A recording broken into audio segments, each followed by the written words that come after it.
Hello! Today we're looking at phrasal verbs, what they are, why English speakers love them, why they're difficult, and how to learn them. A phrasal verb is a verb plus one or two small words.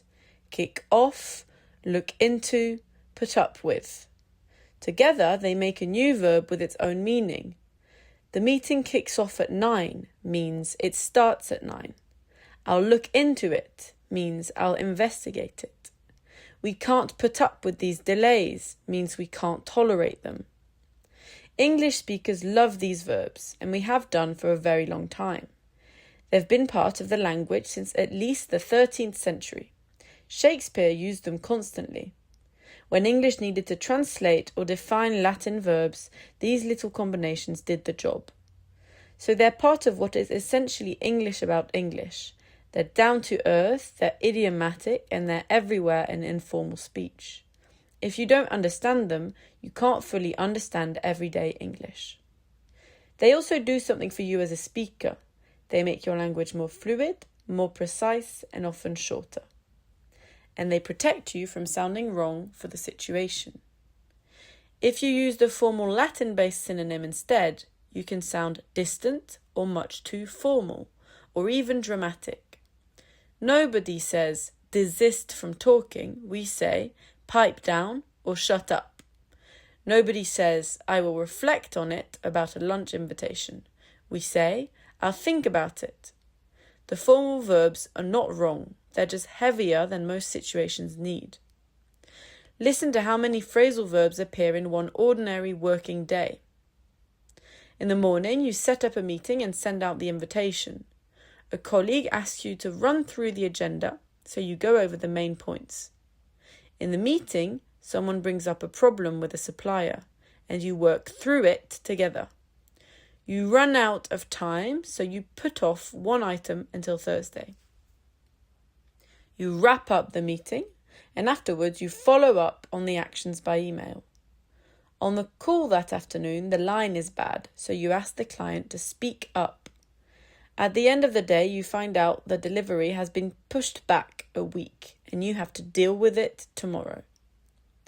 16 phrasal verbs, one completely normal day. And notice the formal pairs you already know. Arrange, just distribute, review, mention, resolve, postpone, conclude, investigate, discover. You're not starting from zero, you're learning the everyday half of pairs you already half own. Now, why are they difficult? There are 4 honest reasons. 1, a phrasal verb often has several meanings. Take put down. You can put down a heavy box. You can put someone down, which means to humiliate them. A vet can put down a sick animal. An army can put down a riot. 4 completely different meanings, one verb. Or take off. A plane takes off, you take off your jacket. Your career can take off, which means it becomes suddenly successful, and you can take a day off work. 2, the meaning often has no connection to the base verb. Look into a problem is not about looking. Put up with delays is not about putting anything anywhere. Give up smoking is not about giving. You cannot work out the meaning from the parts. You have to meet the verb and learn it. 3, some phrasal verbs are separable and some are not. With a separable verb, the object can go in the middle. You can bring up the problem or bring the problem up. Both are correct. And when the object is a pronoun, it must go in the middle. Bring it up, never bring up it. But with an inseparable verb, nothing goes in the middle. You look into the problem, you look into it, and look the problem into is impossible. There's no rule that tells you which type a verb is. It's a fact about each verb, like its meaning.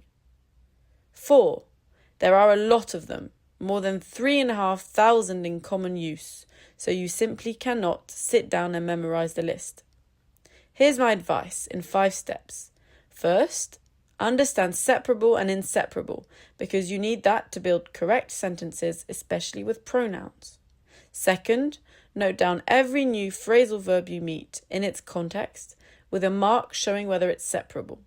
Context is what makes them stick. Sort out, learned inside "we sorted out the planning problem," is worth 10 dictionary entries. Third, learn each verb with several examples so you meet its different meanings. If you only know that a plane takes off, you'll be lost the first time a colleague's project takes off. Fourth, train your ear. Every time you hear a verb followed by a small word, ask yourself, is that a phrasal verb? Once you start listening for them, you'll hear them everywhere, and noticing them is the first step to owning them. Fifth, use each new verb as soon as you can in a sentence about your own work. Write, "I'll look into the invoice and get back to you this afternoon," in a real email, and that verb is yours. Say it once in a real situation, and it does more than reading it 10 times. Let's finish with a quick practice. I'll say the formal verb. Say the phrasal verb before I do. Investigate. Look into. Postpone.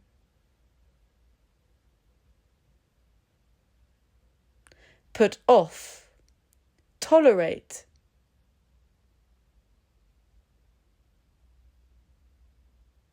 Put up with. Discover.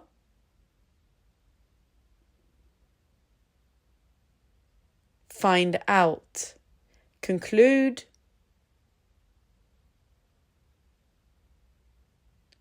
Wrap up. Love these verbs and they'll love you back. Spend time with them and you'll understand more and express yourself better, faster than you expect. That's it for today. In the next tutorial, we'll look at collocations, the words that naturally go together.